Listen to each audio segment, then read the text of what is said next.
Okay, so I'm having to use the microphone from the camera because my microphone on my face is not working.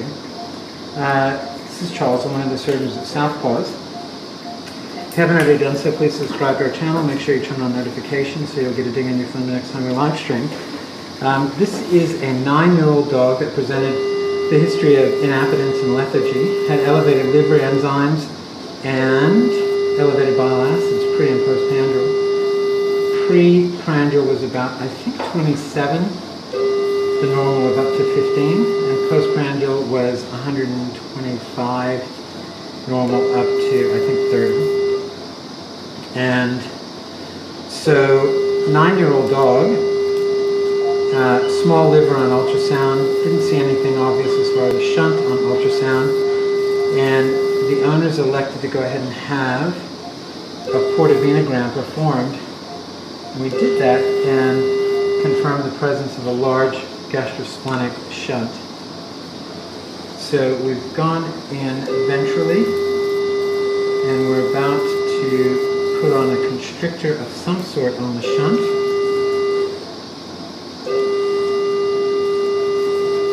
So I'm just taking out the falciform ligament and then ligating or cauterizing the vessels on either side of the xiphoid.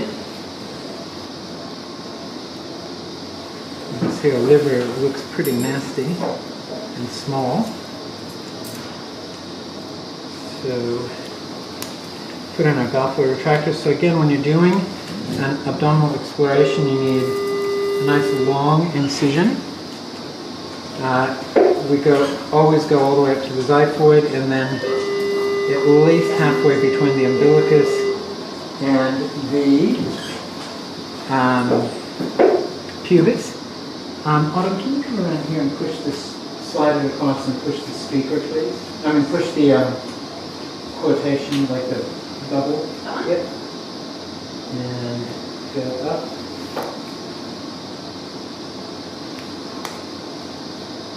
And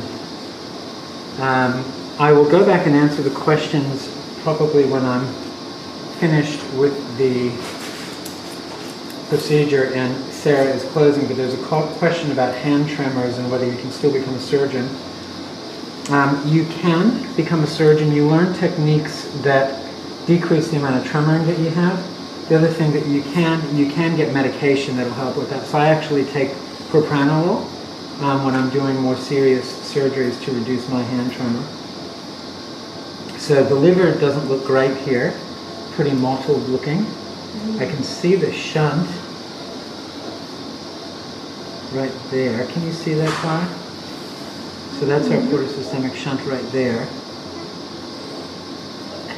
So I'll probably put the constrictor right about here. So we can see where's our gallbladder.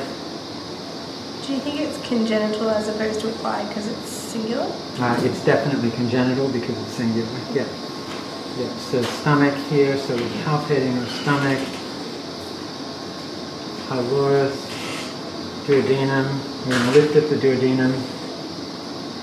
We've got a little bit of an adhesion, probably from the spay, right here. The vena cava is there. Portal vein is here. Hepatic artery is there. When you stick your finger in here and pinch off your portal vein and hepatic artery, that's called the Pringle maneuver, to stop bleeding to the liver. Now back here we've got the duodenocolic ligament, which attaches the duodenum and the colon, and it keeps you from exteriorizing the caudal duodenal flexure. And we've got the jejunum here, and we're going to run the bowel.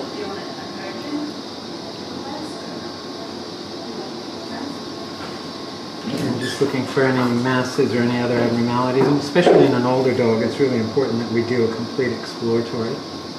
Now we've got this vessel here, the anti-mesenteric vessel, which makes this the ileum. We've got the cecum here, colon, and we're going to pull the spleen out of the way. And look down here, then we can see the left adrenal gland with the chronic abdominal vein sitting on top of it. left kidney, colon, and then we're going to reach down and palpate at least the bladder. Make sure there aren't any masses, and it's a female dog, so we'll look at the uterine stump. Can't even see it. Right there, so that's the uterus right there. Alright, so we've got this vessel, and we're going to have to put either constrictor or cellophane band around it, and because it's got a lot of connective tissue on it, I'm more confident that I can do an amyloid constrictor because it's going to be supported by that connective tissue.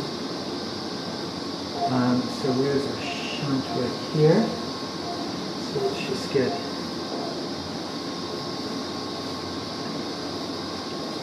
a light sponge around it. And I want to be careful not to perforate the diaphragm. Can I get a 5 mil amyloid constrictor, please?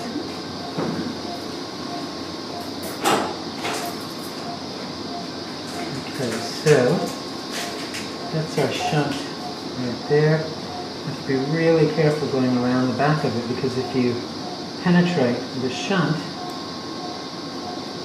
it's very bad, because we cannot ligate it.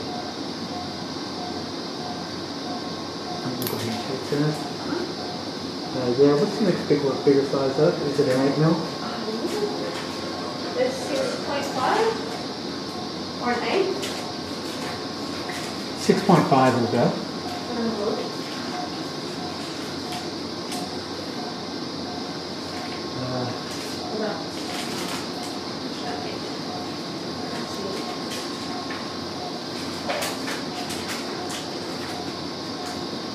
Now Sarah, see how I'm going around the back, opening, pulling it out, and then closing. You don't want to go around the back, open, and then close, because you'll catch something there.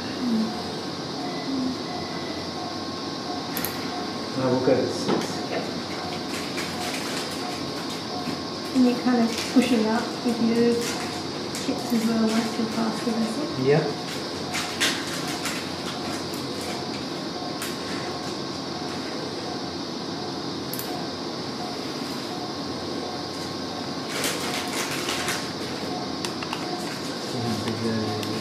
Pretty big. Can I get the 5, please? Yep.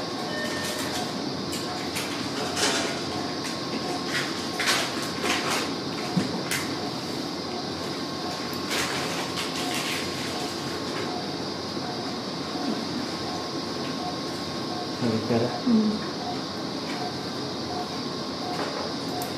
Sarah, I'm going to give you this Metsi. So we're going to really carefully cut that connective tissue on the other side. Between the two? Yep.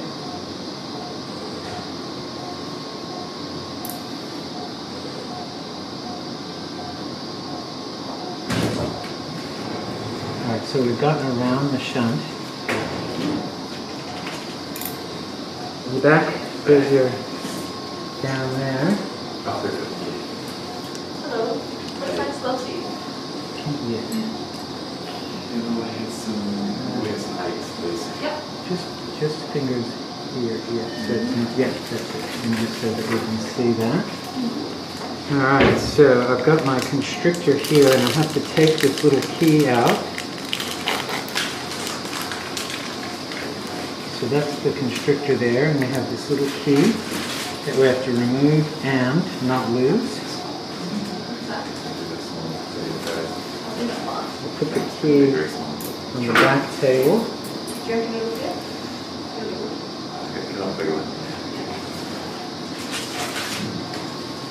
I'm just going to take this.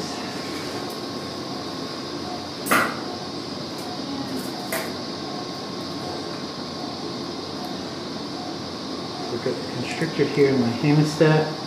Then we're going to go around it with my right angle.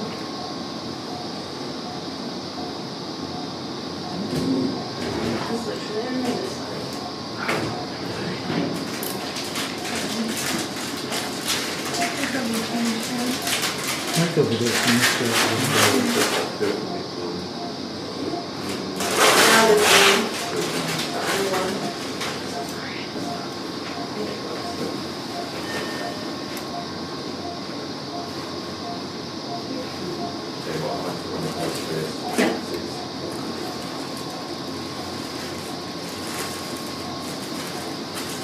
I'm just trying to feed the constrictor around that vessel. Okay, so that's around there. I'm going to keep holding that. So I've got the constrictor around the vessel. And I've got my key. I almost dropped.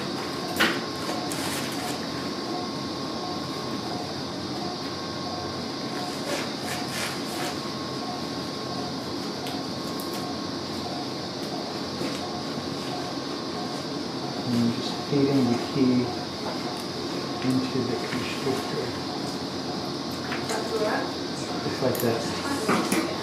Alright, so then I can release. Now I'll have a look down there so you can see the constrictor sitting around that vessel. And so the way this works is the constrictor has casein, which is a milk protein, and that as that imbibes water, it's going to swell up, and then it's constricted by that metal ring. And so as it swells, it's going to occlude that vessel, and it's been shown to be the most reliable of the gradual constrictors. So we can take out our lap sponge, and then what we're going to do is we're going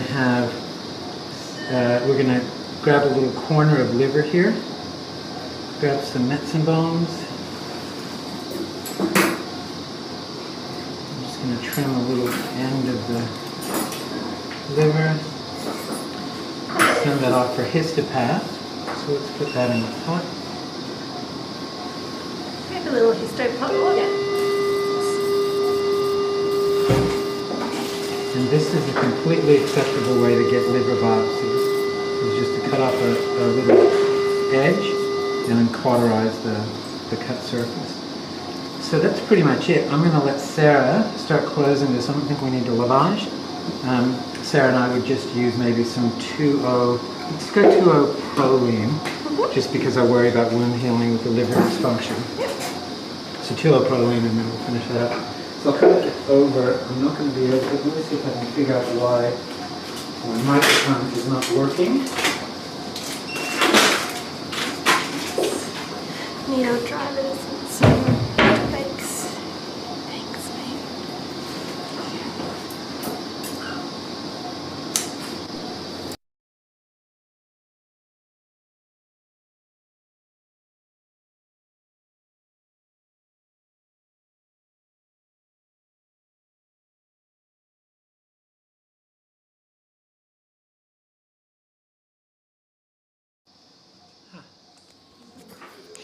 Okay, so I've turned my microphone back on. You guys should be able to hear me pretty well now. So I'm just going to go back and see if there are any questions that I haven't answered.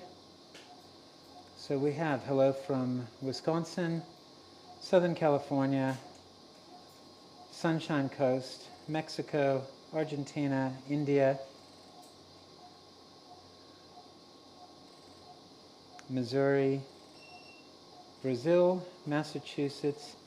So there's a question, how can we identify the right vessel to close the portosystemic shunt, and why can't we use normal suture instead of the ring? So really good question. The way that you identify the vessel, number one, is that we have to do some kind of diagnostic imaging in the form of either a CT scan or an MRI. Some people will try to do it with ultrasound, although I have found that the reliability of an ultrasound in identifying the location of a portosystemic shunt is not great. So once we've done the imaging, we have a better idea of where the shunt is located, and so that means that it's easier for us to find it in surgery. Now the other thing you can do is that there should not be really any vessels entering the vena cava cranial to the right renal vein. So any vessel entering the vena cava cranial to the right renal vein is likely to be abnormal, remembering that the caudate lobe of the liver has a few vessels, but you're not going to be able to see them because it's within the parenchyma of the liver. So that's how we identified where the vessel is, and some of it comes just from experience. Now, the reason why we can't just tie off the shunt is because the shunt is taking a lot of the blood load, or the cardiac output, from the portal vein, and if you tie it off acutely and the liver can't handle the increased blood flow, then you're going to get acute portal hypertension and the patient can die. And I saw that happen a couple of times when I was a resident. And so what's happened since then is that most people use some kind of gradual occluder. The gradual occluders that we use are either cellophane band or this amyloid constrictor. Now the way that we used to do them is we used to actually measure pressures during surgery, and if the portal pressure went up over about 17 or 18 centimeters of water, or if the change in portal pressure increased by more than about 10 centimeters of water, that was an indicator that it could not handle the load, and we'd only do a partial ligation, and then we'd have to come back in a month or two later and do the complete ligation. But since I started doing the amyloid constrictors, we rarely have to go back in. Now, that being said, I've got a dog that I just got a notification on today that I did a amyloid constrictor about 3 months ago, and they've just done a bile acids. The bile acids are still very elevated. Now, when you've got several months out and you've got bile acids still elevated on a portosystemic shunt, after ligation, that can be one of several things. One is that the liver's just not functioning properly. Number two is that it's formed acquired shunts because the liver couldn't handle the blood flow. And number three, that the amyloid constrictor or the shunt has recanalized, meaning that it's formed a new blood vessel down through the center. And so we're getting that dog in for a repeated scan.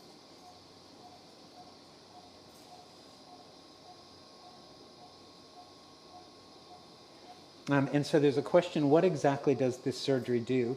So the idea is that we've got an abnormal connection between the portal vein and the vena cava. So normally, all the blood that's leaving the portal vein goes into the liver, gets filtered by the liver, and then released into the caudal vena cava, or the portal circulation. Well, this dog has an abnormal connection that bypasses the liver, and so the liver doesn't get a chance to detoxify the blood. So we're basically tying off this shunt. This is an extrahepatic portosystemic shunt. And the question about what days of the week I'm operating at Southpaws going forward, it's Monday, Tuesday, Wednesday.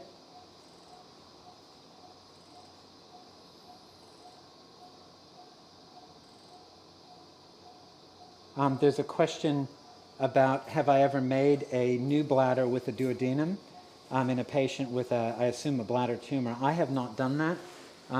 I know that some people have tried, and I think that it's a very challenging surgery to start with, and also you get a bunch of biochemical problems associated with reabsorption of the urine into the duodenum. And so my recommendation, if you've got transitional cell carcinoma, is to just treat them with piroxicam plus or minus mitoxantrone.